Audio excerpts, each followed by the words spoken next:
All right, welcome back to another episode of Real Talk. Jeff here. Dan, how are you? What's cracking, buddy? I'm doing good. Holy crap. Got a lot of technical difficulties. I had some with Brad earlier today, too, which was kind of funny. We literally talked for like probably 4 or 5 minutes and realized that after I hit record, it never started recording. I'm not going to lie. I think you and I had the same situation last year where we did literally a whole show. We did like 20-something minutes. And you're like, didn't work. I'm like, oh my God. Because it felt like it was a good episode. And that's the worst. Oh, yeah. Yeah. When you're in a groove, you feel great. And all of a sudden you're like, that didn't record. And it becomes like borderline heartbreaking. Yeah. So I want to kick things off with this horrible experience I had this weekend. So I don't bet a lot. Like, very seldom. And a lot of times I'll put like maybe $5 here, $20 here, $25 here. I mean, it's very seldom, and I kind of pick my spots. But this weekend, I felt really good about Colorado over TCU. But I didn't want to just capitalize on that. I wanted to kind of increase my odds by taking a lot of landslide favorites, right? Guys that were projected to win by 2 scores, 3 scores, 4 scores. So, and a lot of times if it gets too high, you can't pick the money line because it's just too obvious of a bet. You know what I mean? But this weekend I took Colorado money line, which was plus 800. And then I took Ohio State money line over Indiana, Penn State money line over West Virginia, Oregon State money line over San Jose State, and then last but not least, Clemson money line over Duke. I hit TCU right from the get. At this point, it allowed me to cash out for, I believe, $160. And I'm like, shoot, there's 4 favorites to come. Like, I'm going to let this sucker ride. Yeah. Ohio State takes care of business. I think it went to like 170 something. Oregon State took care of business. It went to like 190. And then once, Penn State took care of business, went to 190. Then Oregon State took care of business, and it went to like 255. And at that point, I honest to God thought about cashing out, but I'm like, Clemson is going to beat Duke, even if it's by a point. And I woke up at 2:30 in the morning to my wife telling me to turn the air conditioning off. And when I went to grab my phone, I just got kicked in the nuts. And I see that Duke upset Clemson. And it literally, I couldn't go back to sleep. It ruined my day. I'm like, because it would have paid out $330, which on a $25 bet's pretty nice. You know what I mean? Oh, it is, yeah. We're average Joes. $300 is nice money, And it just, dude, I hate gambling. It's such a freaking. Anyways, dude, you went to Michigan Stadium this weekend. Took your kids. I know it was kind of a field of dreams moment, as you've called it. Tell me about your experience this weekend, man. It was great. So, game was at noon, and I knew it was going to be a hot one. So, I'll try to keep the story as short as possible. I feel like I have to give everything. So, over the years, tailgating, everything that I've acquired was been over time. Canopies, chairs, beer pong table, food table, everything was over time. When I first started tailgating, I wanted to go be like the big shots. I got like the satellite TV, all that stuff like that. And so this time around, I knew that I had to get a new grill. So my wife bought me this grill from Dick's Sporting Goods, this Coleman propane with the little mini propane tanks. So every day last week we had something going on with the kids, extra school curricular activities. It was hell. So Thursday night at like 11 p.m., I'm putting this grill together in my living room, and it's not going well. So like the reviews on it was that it wouldn't close all the way, that people are having problems with because the grates that were removable were like blocking it. I figure that out. The problem with that is the tray that you pull in and out with the grease, the little thing around the rim, wasn't clipped all the way. All I had to do was push down on it, and then it closes down perfectly. Figure that out. But I'm like, why is this thing askew? It like sits crooked. I'm like, I can't be cooking hot dogs and the damn things just slide right off. So I found this guy on YouTube, flipped the legs around, took the bolt out, flipped the legs around because I had the wrong side of the legs in. I fixed that, laid flat. And I'm like, boom, I literally beat this thing to death. So 11:30, I'm like, all right, call it quits. So Saturday morning we get up, kids are awake, we hit gas, we hit McDonald's, everyone's in good spirits, good mood. I'm on the road like 15, 20 minutes later than I wanted to be, fine.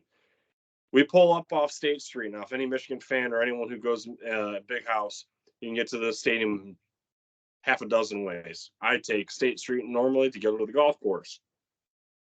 So I'm pulling up, and like right before you get to the golf course entrance, you know what I'm talking about. You go past the brown lot, and that hill is there. And usually, when you get clear of the hill and you look down, you'll notice how long the line is. And I get down there, and there's no line. I'm like, dude, what the hell's going on here? So I pull up right at the train tracks, right where the three lines converge to get into the course, and there's no line, but there's people tailgating. I'm like, thank you, God. So we get in there. There is now all campus wide. Everyone takes credit card only, no cash anymore.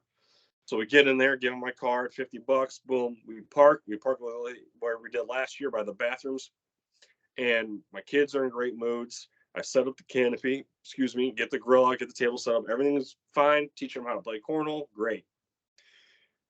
Walk inside the stadium. It is baking hot in there, but we persevere for a little while.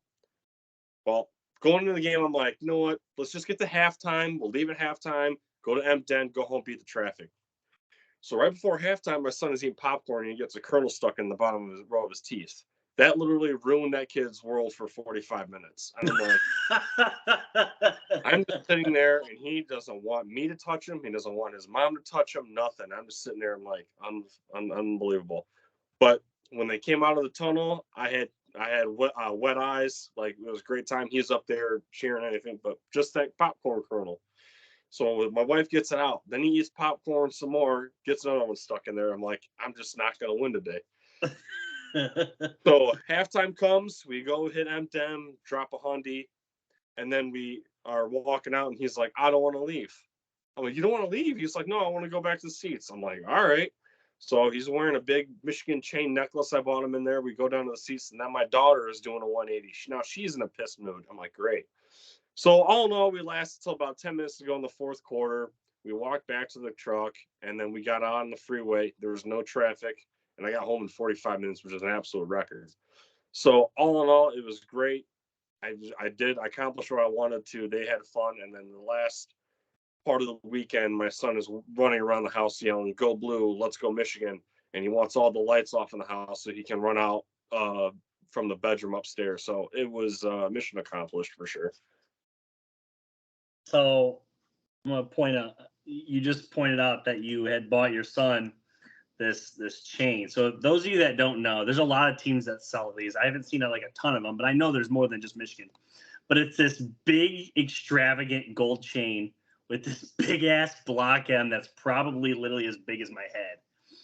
And so Dan obviously tells us in the group chat, our friend group chat, that he bought him this.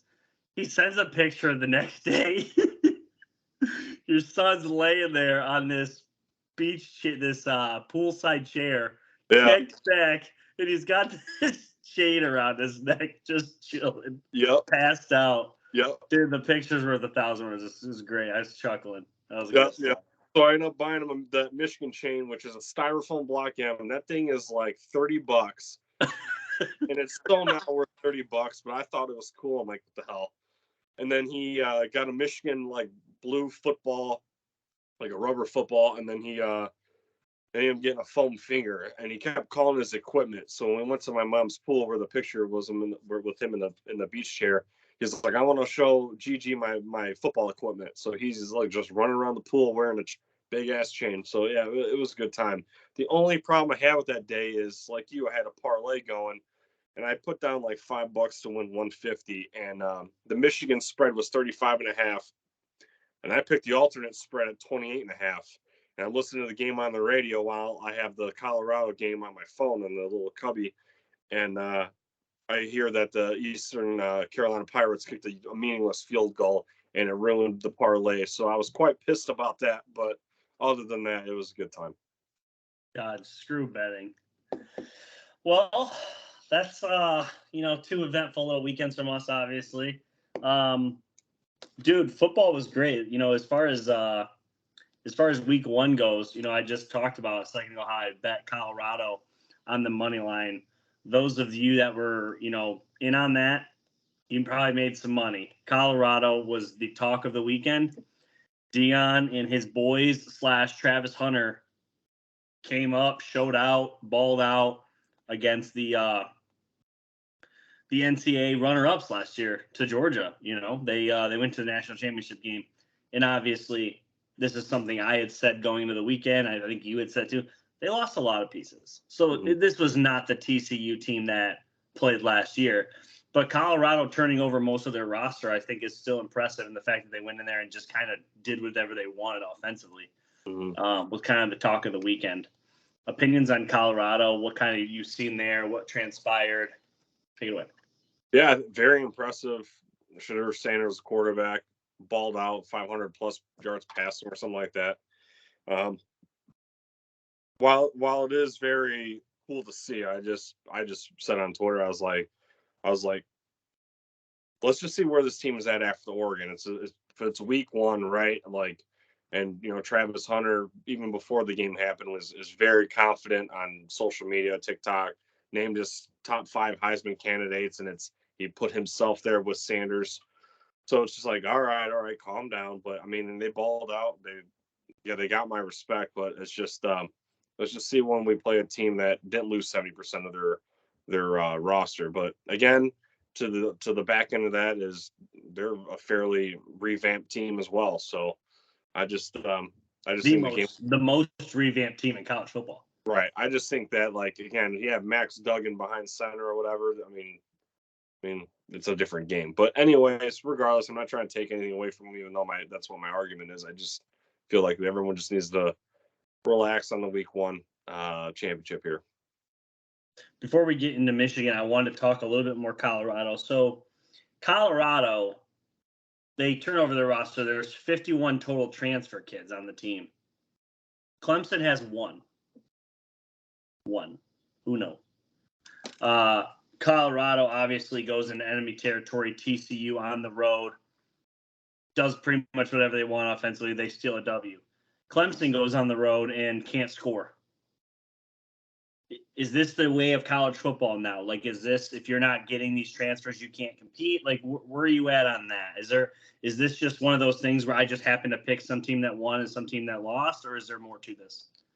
It's a little bit of everything, multitude of things, to be honest. I mean, from coaching staff to total team environment to quarterback play. There's a lot of things going involved here.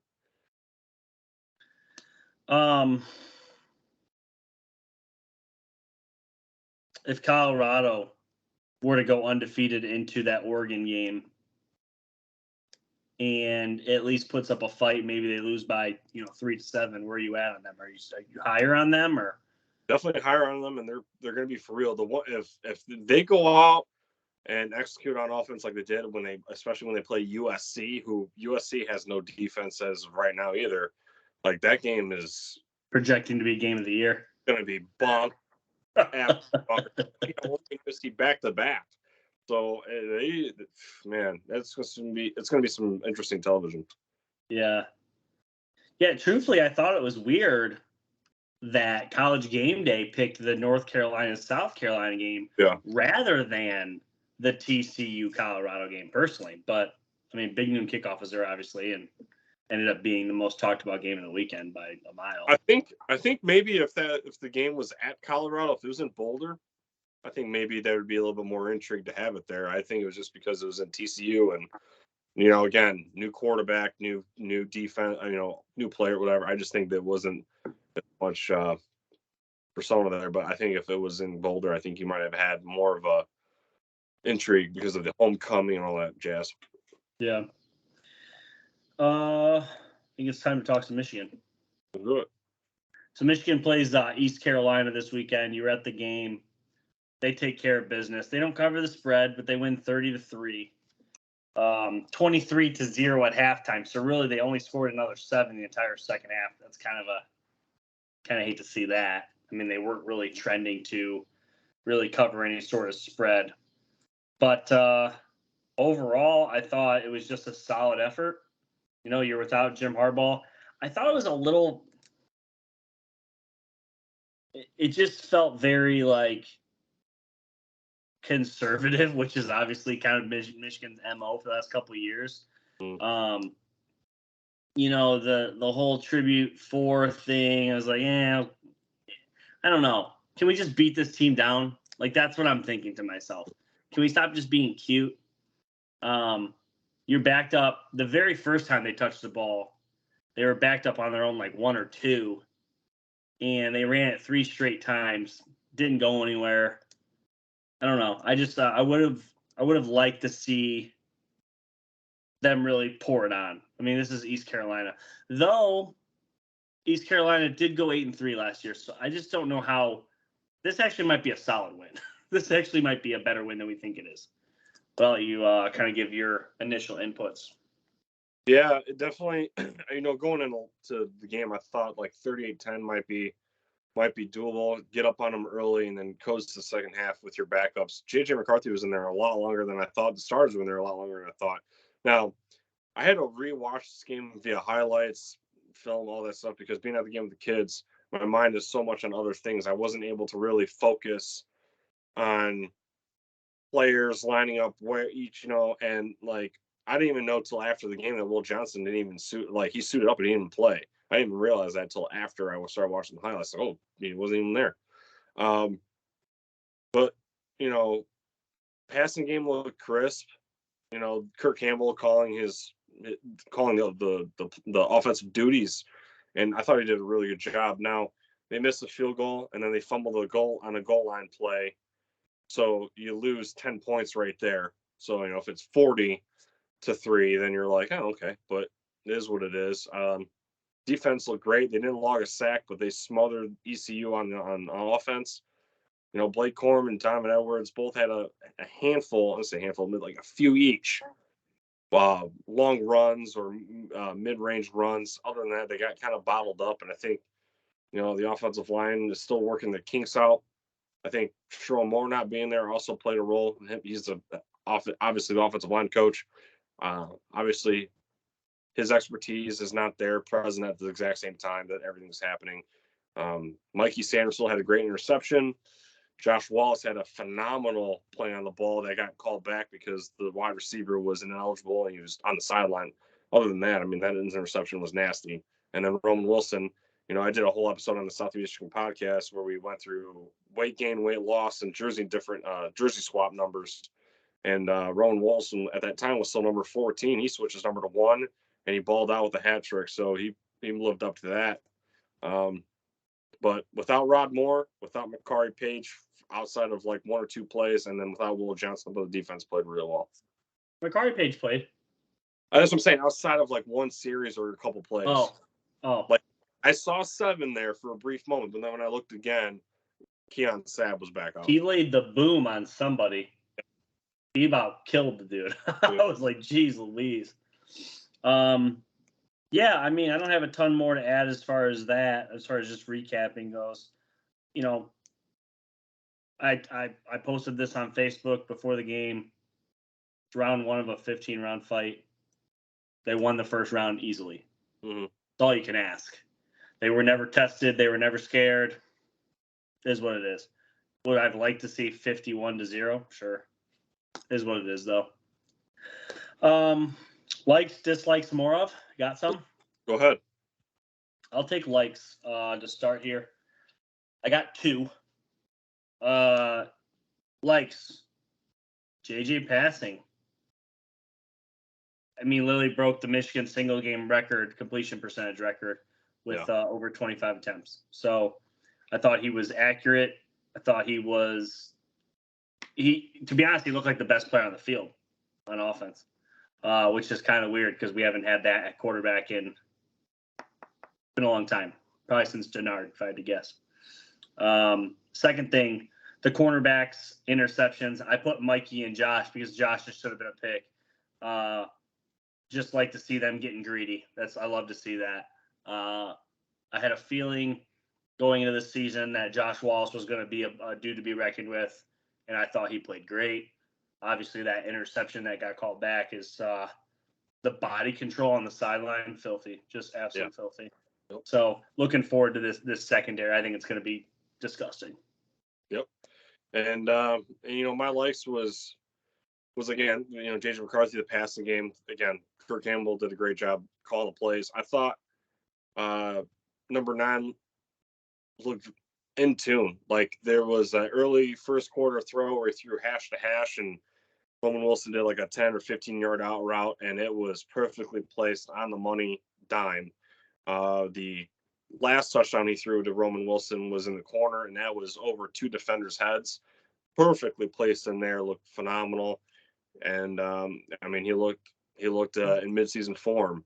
And I mean, I would say again, didn't log a sack, but I thought that the front 7 played phenomenal. Again, Mike Barrett was all over the place. Junior Colson was in the backfield, and Kenneth Grant, I felt like he had a little, like 1 or 2 plays of like some Maurice Hurst. Like as soon as the ball is snapped, he's already in the quarterback's grill. So overall, for my likes, that's where it's at. And then I'll start with the dislikes. So dislikes, I mean, the running game was obviously weird. Like the first series was backed up on their own 5-yard line. So, one play almost looked like a safety.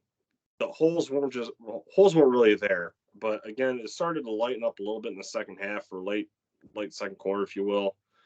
But someone posted on Twitter that Blake Corum's week 1 stats are essentially how they were last year. 9, 10 carries, 70 yards, whatever. It is what it is. We're not pushing the panic button. They got a lot of time to fix this. And then again, no panic button, but the special teams caught my eye. Like James Turner, the Louisville transfer place kicker. We're so used to seeing Jake Moody out there just 148 for 148 and extra points in his career. Never missed an extra point. And then I think the biggest thing here was Turner. I forget which came first, but he missed the 50-yarder, and then the ensuing drive, he missed the extra point. So having those back-to-back happen like that, I think it's amplified a little too much more than it should be.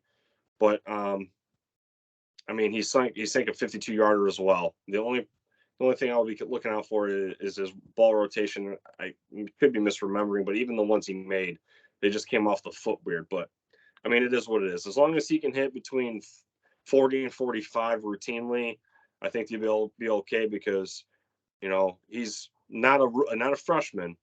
But when we start getting these Big Ten games, especially on the road, I don't want to see this team put so much pressure on them. Like the last 2 years, Michigan has had struggles in the red zone, and they've had to rely on Moody to bail them out. And I don't want to make this dude, do the same thing and expect him to do it right away. Yeah, I'm gonna kind of mimic you a little bit. My dislikes, a lot. 2 of the 3 are revolving in special teams. So number 1, the kicking game. For every reason you just said, I'm not going to repeat it all. You'd like that to get better. Obviously, it didn't come down to that today, but as we know, late November last year, it did come down to that. So there might be a time where we're going to need that. It's got to be there. Second thing, and this is, I'm just nitpicking here because it is 30-3. The return yardage, they had 3 attempts for 14 yards. The 3 times they did it, they went nowhere. It just seems like without AJ Henning, it seemed to be an area of concern. It was something that I kind of picked up on. I'm like, man, we're just kind of lacking somebody. And I'm sorry, but this is where it frustrates me with Jim Harbaugh. You can't proclaim somebody on your roster as the greatest kickoff / punt returner ever and have them not take a single one. I don't care if it's your 3rd string quarterback. You're literally not allowed to do that. It's in the rules. You can't proclaim somebody the best and have them not play. That is honestly silly to me. Yeah. One of the reasons Eric All played so much as a freshman is because Jim Harbaugh said this might be the best tight end I've ever had. Okay. Well, we now see why you're playing him, even though he had struggled a little bit his freshman year. We were obviously very critical of him. So it's like, you can't possibly proclaim somebody and then bench him. I'm not even saying he was benched, just you're not utilized. Right. And then third, while I know you said the pressure was good, I thought the run defense was bad. giving up 11 yards, 16 yards, 12 yards, 13 yards. Those were 4 different ball carriers, too. It just seemed like they gave up over 4 yards a carry. They weren't consistently good in the run game on Saturday. And, East Carolina, had they been actually a better football team, may have been able to control a little bit of clock there. So the run defense not exactly very good week 1. What I'd like to see more of, I'll just go ahead and start. First off, the fact that Jim Harbaugh said before the season he'd like to be 50-50. Yeah. 31 pass, 31 rush, 50-50. Love to see that. A.J. Barner, I called for the dude, said he was the transfer I was most excited for, and he was a non-factor, just an absolute non-factor. And then, not that I need to see more of this, but I have to see more of this. We need a clear wide receiver 3. Who is that person? Wide receiver 1 and wide receiver 2, those couldn't be more clear. Crystal clear. We need a wide receiver 3. Who is that person? They have to show themselves, and it's got to be before Big Ten play. We need to start getting this going. Tell you what. I'm good, buddy. I'm good. Laura? You don't have anything? Laura. Oh, I apologize. Yeah, sorry. I'm off my game. I definitely would agree on the wide receiver 3. Like, I remember because a lot of the action, I'm in the south end zone. A lot of the action was in the south end zone when we were sitting down. I noticed that Max Bredesen, the backup tight end, was out there like split wide. Thought that was interesting. But definitely I need a third wide receiver stepping up because it could be Frederick Moore, it could be Tyler Morris, Darius Clemens. Where are you? We need another third wide receiver. And I know you could live without one, but I think it's definitely supportive and essential at times. But that for sure. And then I thought I would hope, maybe not now in the earlier year, but I want to see, a lot of Wildcat. I want to see a lot of. I want to see Wildcat. I want to see Blake Corum and Diamond Edwards on the field simultaneously. Using Edwards possibly as that third wide receiver in the slot. So a little more wrinkles on offense. Again, I know it's week 1, and for some reason they like to play, tight to the chest. They want to save everything for the last game, which I understand. But let's go week to week here. Outside of that, I didn't really hear Mason Graham a whole lot, so I kind of want to see more of him. Outside of that, I really ain't got that much. Not too nitpicky here. Yeah. Nothing more on Michigan for me. Anything more from you from this game? No. We'll talk a little UNLV before we go, but I want to move on to Ohio State / the Big Ten. Kind of a weird weekend for us. So Ohio State 23-3 versus Indiana. Kyle McCord gets to start, and personally, I think a lot of Ohio State fans are doing the same thing they did to C.J. Stroud back in, I believe it was 2021. His first true game ever was a road game at Minnesota. If you remember correctly, he struggled. Kyle McCord goes to Indiana. We've been there. It's a fun place to play. It can be a little, fans can get a little rowdy. And Kyle McCord wasn't exactly great. What do you take away from this game? Is this a typical Ohio State overreaction? Is Kyle McCord not good? Is Ohio State bad? Is Ohio State just a sloppy game against a Big Ten opponent? Where are you at on this reaction? How are you overreacting, underreacting, properly reacting? I think it's a way over reaction. And that comes with winning for so long and with having a streak of quarterbacks that just reload every year. Ohio State had the riches and they've had the rags. The riches is they had 3 quarterbacks on their team that would start anywhere in the NFL, or excuse me, in college football. That Barrett, Haskins, and who the other one was at the same time. Yeah, was it Barrett or so Cardell? They had JT Barrett, then they had Cardell Jones, then they had Dwayne Haskins, they had Justin Fields, then they had CJ Stroud. Right, but on the same team. So you went from 3 on the same team to now you got one that's got to prove himself. So what? And again, you won for so long. Like if you somehow happen to have a 9-win season this year, I mean, like, are we really just going to burn the city down? Like, give me a break. It's week 1. You had these 2 quarterbacks battle for the starting roster spot, and you know, I don't know. Not much else you want me to say, or I can say here. I mean, just give it another week and see how we go. But it's not going to be all sunshines and rainbows. You're going to have bumps and bruises. And again, you're starting a guy for the first time. Look at 2011. You had Braxton Miller starting as a freshman. You had Adam Sandler as your head coach, and then literally the next year you went undefeated. You went 12-0 with the same quarterback. So just give me a break. Okay, you got the best wide receiver in the country. You got apparently the best running back duo in the country to some of these Buckeye fans. Like, just slow your roll, and let's see how this plays out. Where are you at on Illinois struggling with Toledo? Is that just kind of prove that you were kind of right about Illinois not being that great this year? Is Toledo pretty good? Did you see that? I only caught part of that game, but I definitely had my eyes peeled because, again, we weren't far off from Illinois. I think you had them like 1 or 2 more wins than I, but I think Toledo was returning a senior quarterback, maybe. That one kid, I can't think of his name, but I don't know. The Big Ten just kind of didn't look like the Big Ten this weekend. It is what it is, but I think Toledo's going to be decent, and I think Illinois is going to have growing pains. We're starting Luke Altmaier. He was not a starter at Ole Miss, so just take a breath and we'll see what happens. They could be a 6-win team. It could be an 8-win team. We don't know. Purdue obviously loses Aiden O'Connell. They lose the Big Ten championship game. Their next game, though, was week 1 here, and they lose to Fresno State. Is Purdue obviously just on the downs, or what do you take on this one? I pretty much got them on the downs this season, partially because their new regime, everything like that. It is probably, out of all the Big Ten games, probably the one I least. That and the Iowa game is the one I didn't really focus on a whole lot. I just know that I'm saying I'm surprised they did lose at home to Fresno State, but then again, it's like, I think I predicted them to be around five wins anyway. So, and they had one of the most brutal schedules in the Big Ten. So just gonna have to let this marinate.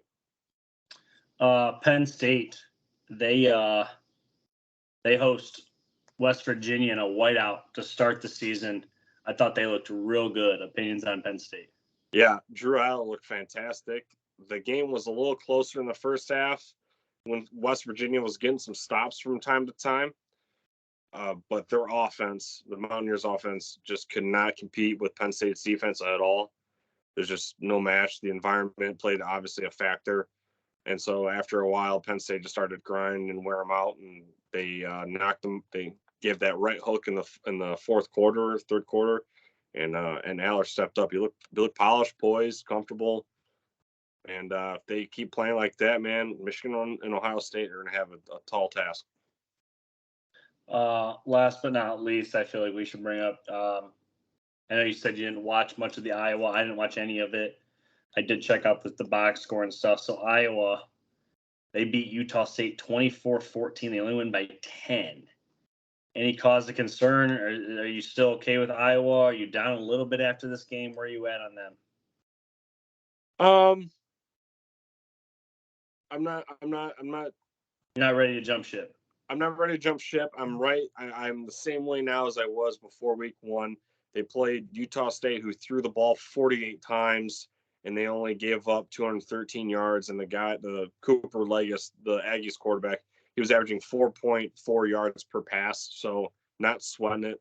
They held Utah State to $116 in rushing yards. And then Cade McNamara probably had the most Cade McNamara stat line ever: 17 for 30, 191, and 2 touchdowns.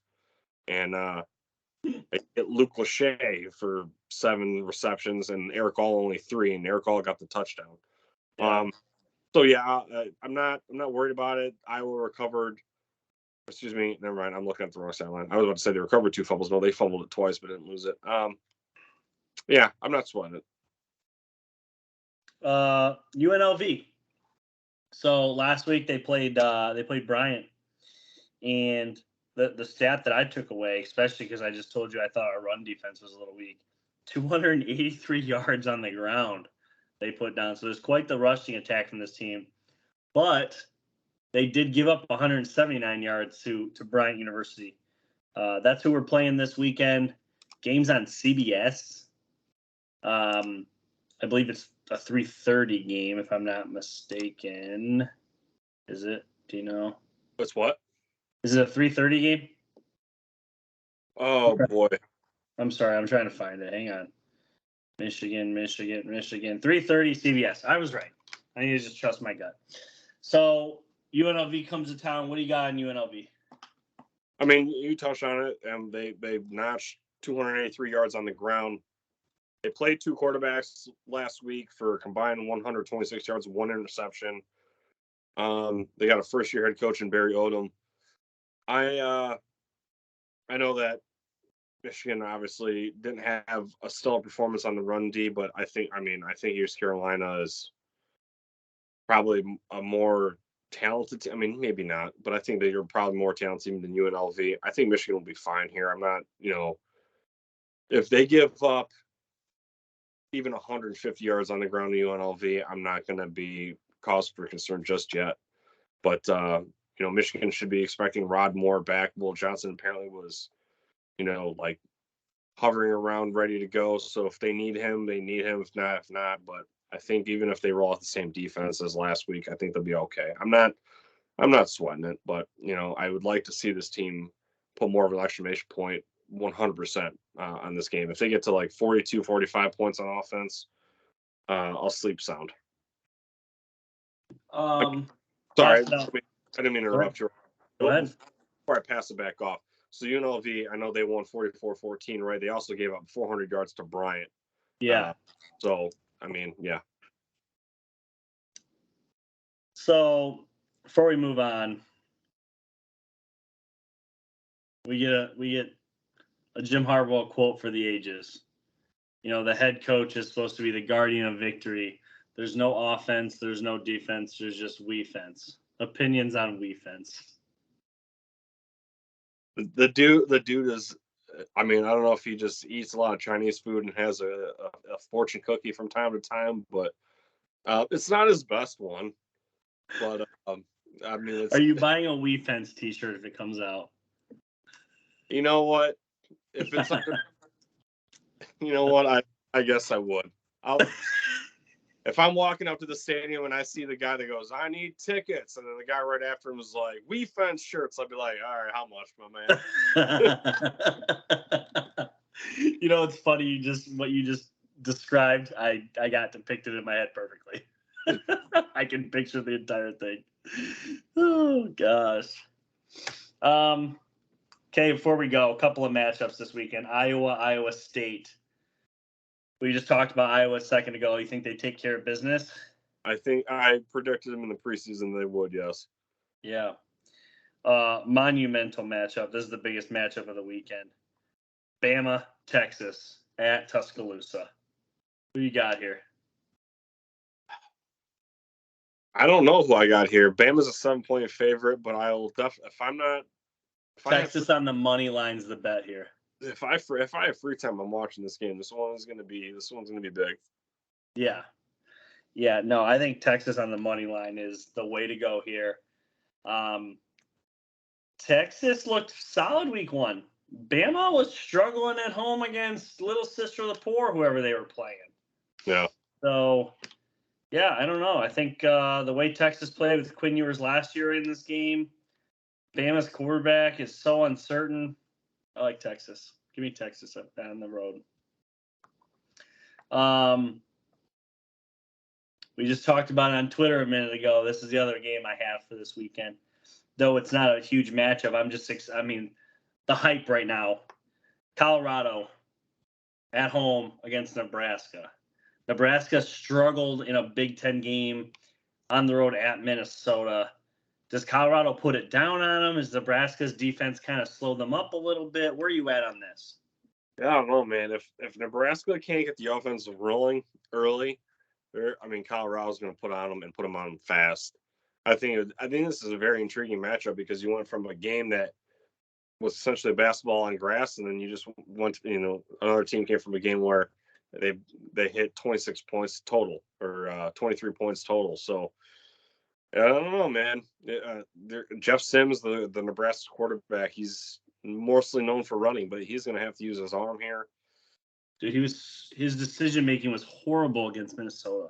Yeah, 3 picks. This could look a little ugly. I kind of gave Nebraska a little bit more leeway here, predicting the preview here. But man, I think like if Colorado can get on them like first quarter, get 2 touchdowns real quick, Nebraska's done. Yeah. Well, that's all I got. Anything else? I didn't want to kill the momentum, but I'll harken back to what you're talking about with the Wii fence. I don't know why, but it reminded me of that SpongeBob episode. I don't know what the topic was, but Patrick Starr, when they were saying like Rena Compass maybe, and when instead of saying West, he said Weast. He's like not West, Weast, and I don't know why, but it reminded me of the Wii fence. I don't know. Jim Harbaugh probably watches SpongeBob. Probably. I mean, he's got a bajillion kids. I wouldn't be surprised. Oh goodness, I could just see it now. Wii fence with a little Jordan emblem right here. And those shirts are gonna be flying off the shelf. Yeah. Complete with your khaki pants. Jeez. Yeah. Jeez. Well, I think that's all we got. It's good to have football back. NFL football this Thursday. You got a pick for this Lions-Chiefs game? Man, I tell you what, I felt like Kansas City was a touchdown favorite or maybe a 10-point favorite, but without Travis Kelce, man, this makes this game a little interesting. I mean, he's not completely ruled out, but if Travis Kelce doesn't play, I mean, this game is up for grabs, in my opinion. It's crazy because Travis Kelce's missed, I believe, the stat in his career in games where he did not get intentionally sat for just like, they have the division wrapped up or whatever. One career game. I believe that's it. And now, obviously, as he gets a little older, that's always been the thing. Oh, he's so durable. And now all of a sudden, maybe he's going to miss week 1. So, yeah. I've always wondered what Patrick Mahomes will look like without Travis Kelce. He lost Tyreek Hill. It looked great. What's he without Travis Kelce? Obviously, Mahomes is trying to keep Andy Reid around too. So, we'll see soon. I think the Lions are in for it, regardless of whether Kelce's there or not. They better bring their A game. This is prime time. This is Arrowhead Stadium. This ain't no joke. So that's all I got. Cool. Before we break, the last thing I'll add is that Fox article I sent in our fantasy football chat about Cade McNamara. Definitely would put that in this description box for the podcast because it was a lengthy read, but it was a very interesting and good one. Okay. Yeah, I still need to read that. Probably find time tomorrow to read it. You had shared it. It's Fox article, Cade McNamara. I'll try to put it in the comments of this post when I share it. So if you're with us this long, as always, go Blue, and we'll see you next week. Go Blue.